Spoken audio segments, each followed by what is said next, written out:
السلام عليكم ورحمة الله وبركاته. ازيكم حبايبي، عاملين ايه؟ النهارده ان شاء الله عاملين سندوتشات الجمبري. سهلة وبسيطة وكمان اقتصادية. يعني السندوتش من ده بيتباع بره يعني بشيء وشويات بمبلغ جامد يعني. فاحنا النهارده عملناه بتكلفة بسيطة جدا. تعالوا نشوف عملناها ازاي.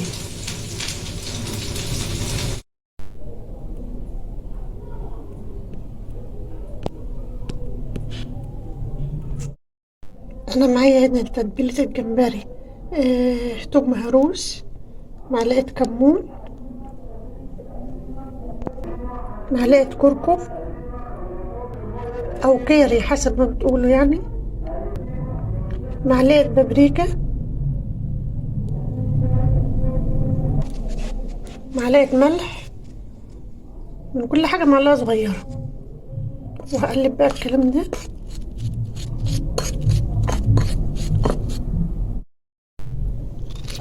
وعصر ليمون.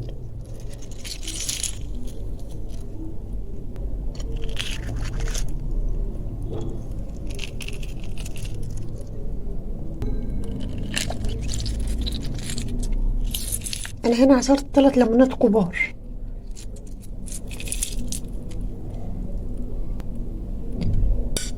احط بقى هريسة شطة،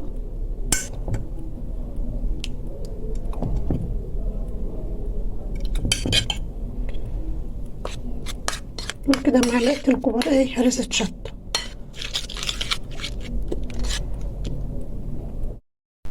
وده جمبري صغير يعني بتوع الشطة. يعني هو سعره مش غالي.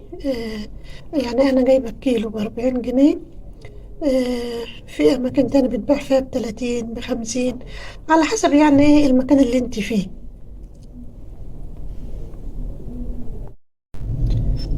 كب بقى عليه التتبيلة اللي احنا عملناها دي،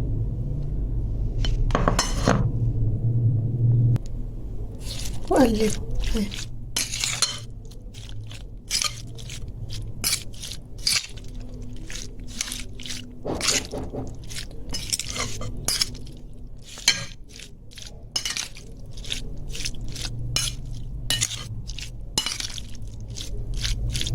اهو.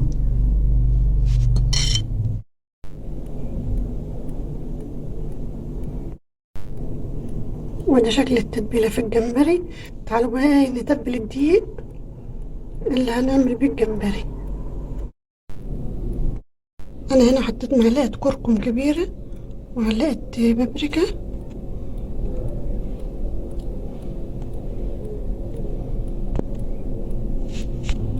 معلقة كمون، نفس نفس التوابل اللي انا حطيتها في تتبيلة الجمبري. كركم وكاري وكمون، بس الكركم حطيت معلقة كبيرة.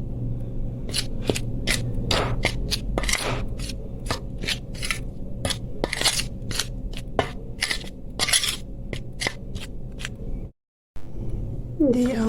هضيف بقى الجمبري،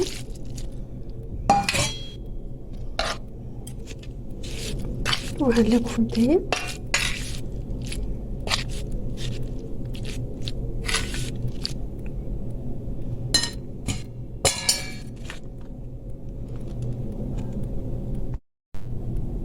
وادي ده شكله بعد ما غلفناه بالدقيق. تعالوا بقى نقليه في الزيت. تعالوا نقلي الجمبري بقى. شوفوا انا لما حطيت الجمبري التتبيلة بتاعته في الدقيق، فعمل عمل طبقة كده اهي.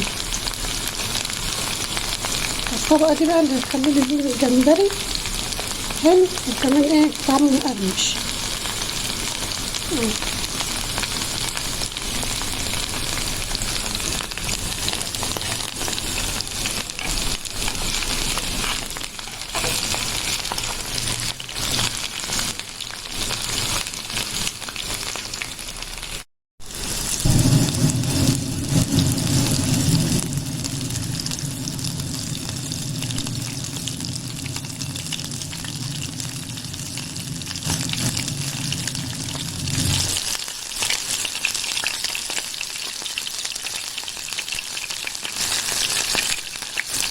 شايفين لونه حلو ازاي من التتبيلة اللي احنا عملناها.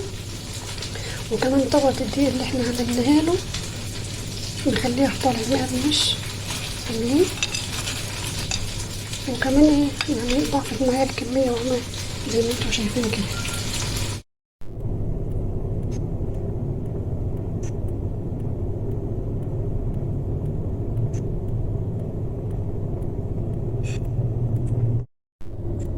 ودي سندوتشات الجمبري بتاعتنا، مع بقى شوية جرجير وسلطة طحينة،